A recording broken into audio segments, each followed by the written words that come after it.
Let me tell you one inside secret. We programmers love to throw away gibberish word everywhere. And I just try to stop myself, but sometimes I forget that. Type coercion, truthy value, falsy value are some of these jargons. They means absolutely simple. And to understand them, it's really simple, but we still like to throw away these gibberish words. Let's go ahead and get started and try to understand what are these truthy values, falsy values, and type coercion. The thing that you saw, the double equal, triple equal thing a couple of videos ago. If you remember that, I hope you are not skipping the videos. So let me show you some of these values that you should be aware of at. The first is undefined. Remember we saw this a couple of times, but we never actually got time to talk much about it. This is the video where we talk about it. The other value is null value.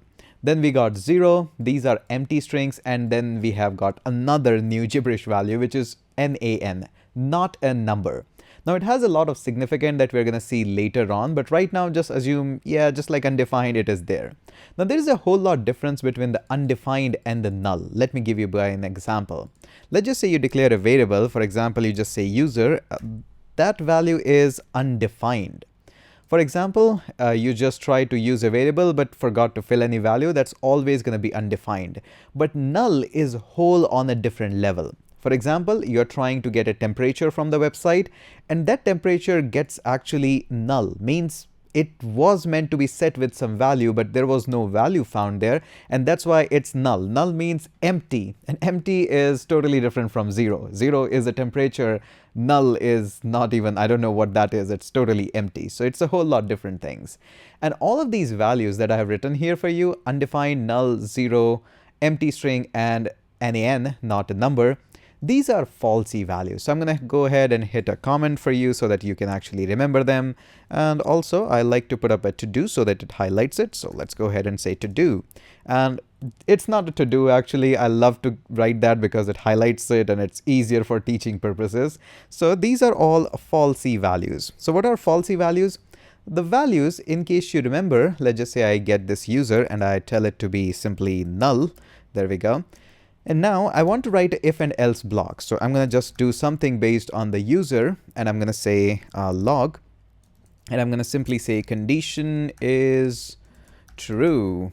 Wow, that's too much. There we go. Let me fix that. There we go. Now, what do you think is going to happen in this code? Are we going to able to print this or not? Let's go ahead and run this one and clear this out. So I'm going to say node 02, and we are into 09. There we go, and we don't see it. So the falsy values are something which are treated as false, and here we know that only true values actually runs it. So if I just instead of this null, I wrap that up inside a string, now it's not null anymore, it just is a string that says null. So if I run this one now, it's gonna run it. But on the other side, if I remove everything from this, and this is an empty string, and try to run it again, then we don't get the result. So proving the point again, any value which is literally defined as undefined, null, 0, an empty string, or NaN are considered as a falsy value. So you might be asking, what are the truthy values? Everything apart from this. So anything other than these values are considered as truthy values, and we just saw it by an example of literal value, which is there for null. Okay. Another thing that we have noticed, or I just wanted to mention this one. So let's just say I want to do a console log here as well. So let's just say I'm going to do a console log. And what do you think is going to happen when I say 2 plus 2? Okay, a very, very tricky question. I hope you got that. So when I run this one, we get a 4. Okay, nice and easy. Now what happens when I go 2 plus 2 like this? Let's run this one. We get 22. Bit surprising. Now let me just do it one more time so that I get a little bit more tricky things out of you. I'm going to do this one. Notice, save this, and I run this. It's again 22. So notice, out of either of these two values actually when becomes string, then something surprising happens in JavaScript world. Now JavaScript don't know how to add a string and a number, so it assumes that no, you know what, this other number might not be the number actually, it might be something like string. So I'm going to assume, and JavaScript assumes a whole lot of things on its own, and that's why it's known as a little bit of tricky language. Now surely there are ways to avoid these situations, but you get the point that how this is being considered. So this can be a really tricky situation to go ahead and work on with. Let me give you another example of that will clear up a lot of these things. So let's just say I go ahead and say this 2, and I only want to run this code when 2 is equal to user. Now, coming on to the very interesting thing, what do you think is going to happen? Is it going to run the code or not? Okay, quite a lot of suspense there. Let's go ahead and run this, and now we see that condition is true. Now this is exactly the coercion, and I know it's a bit fancy word, but what is happening now, JavaScript is assuming that, hey, since you are using 2 equal sign, that means you just want to say 2, whether that's a string 2 or number 2, you just wanted to say loosely 2. That's why I'm going to run this code.